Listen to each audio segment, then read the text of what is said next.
Jenis-jenis konstruksi. Tujuan dari pembelajaran ini adalah siswa dapat memahami konstruksi gedung. Siswa dapat memahami konstruksi jalan. Siswa dapat memahami konstruksi jembatan. Siswa dapat memahami konstruksi irigasi. Jenis-jenis konstruksi.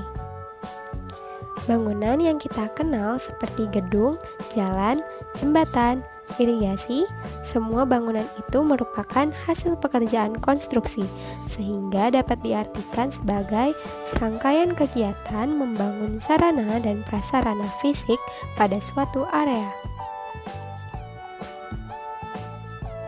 Konstruksi gedung.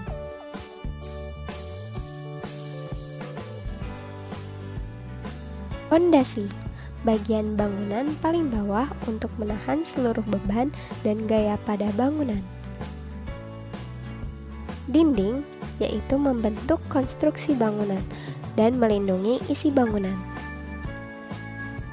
Kerangka, sistem yang terdiri atas struktur rangka atau skeleton, kabel dan jaringan, permukaan bidang, dan struktur kerangka ruang. Atap, melindungi bangunan dan penghuni bangunan dari pengaruh cuaca. Konstruksi jalan. Struktur jalan. Pertama, ada badan jalan, yaitu bagian jalan yang menopang beban lalu lintas yang melewati permukaan jalan. Yang kedua, ambang pengaman. Pengaman konstruksi jalan terhadap struktur lainnya agar tidak masuk ke kawasan jalan. Yang ketiga, ada perkerasan jalan yang berfungsi untuk menahan dan menerima beban lalu lintas terhadap badan jalan. Yang keempat, ada tanah dasar, yaitu lapisan tanah yang didesain untuk pemasangan perkerasan jalan. Bagian konstruksi jalan. Pertama, ada rumaja atau ruang manfaat jalan yang terdiri atas badan jalan, saluran tepi jalan, dan ambang pengamannya. Yang kedua, ada rumija atau bagian jalan yang terdiri atas sejalur tanah tertentu dan dibatasi oleh batas daerah milik jalan. Yang ketiga, ada ruasja, yaitu bagian jalan yang sejalur tanah dan terletak di luar daerah milik jalan. Geometrik jalan. Geometrik jalan menyangkut tentang penampang melintang jalan, elemen geometrik jalan, dan komponen geometrik jalan. Sistem konstruksi jalan. Pertama, ada konstruksi bawah, yaitu pengerasan dengan menggunakan batu belah dan diberi lapisan sirtu. Yang kedua, ada konstruksi atas, yaitu pengerasan dengan batu pecah dengan pasir atau koral yang dicampuri pasir. Yang ketiga, ada pengaspalan yang dilakukan dengan menggunakan aspal butas dan sistem penetrasinya menggunakan batu split. Jenis konstruksi jalan. Pertama, ada jalan paving block. Jalan paving block tidak tahan terhadap kendaraan berat, sehingga jalan ini hanya ada di jalan-jalan area pemukiman. Jalan beton. Jalan beton digunakan pada konstruksi jalan yang tanah dasarnya lembek dan sering dilalui kendaraan bernase besar. Jalan aspal mempunyai kelebihan, yaitu permukaannya lebih halus dan tidak bergelombang. Yang ketiga, konstruksi jembatan. Yang pertama, ada struktur jembatan yang terdiri dari struktur utama jembatan dan pendukung struktur jembatan. Yang kedua, ada klasifikasi jembatan.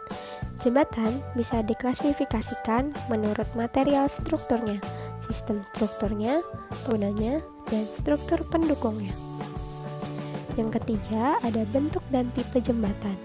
Ada jembatan lengkung, jembatan rangka, jembatan beton, jembatan gantung, dan jembatan kabel tarik.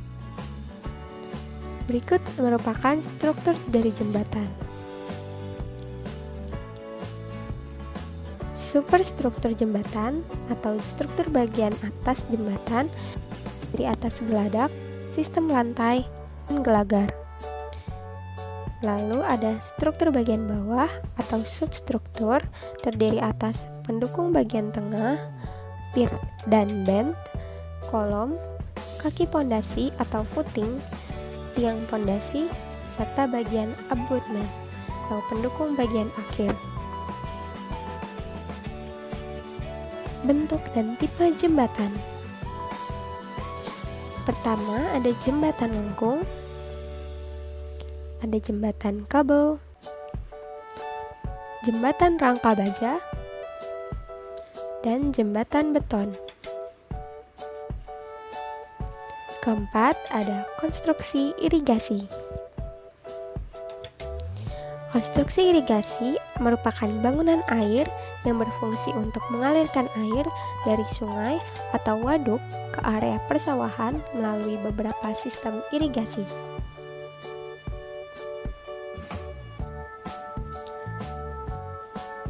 Konstruksi irigasi. Pertama, ada sistem irigasi yang terdiri atas sistem gravitasi, pasang surut, dan pompa. Kedua, ada jaringan irigasi yang dikelompokkan menjadi 3 tingkatan, yaitu jaringan irigasi sederhana, semi-teknis, dan teknis. Ketiga, ada konstruksi irigasi yang terdiri atas konstruksi utama dan konstruksi pelengkap. Sistem irigasi. Pertama, ada sistem gravitasi, yaitu mengandalkan aliran air sungai atau waduk yang berada pada daerah dengan ketinggian lebih besar daripada areal persawahan yang dialiri. Kedua, ada sistem pasang surut yang biasanya kita jumpai di daerah sekitar sungai yang dipengaruhi pasang surut air laut. Yang ketiga, ada sistem pompa. Sistem ini dilakukan karena debit air yang kurang sehingga tidak memungkinkan pengairan dari saluran irigasi.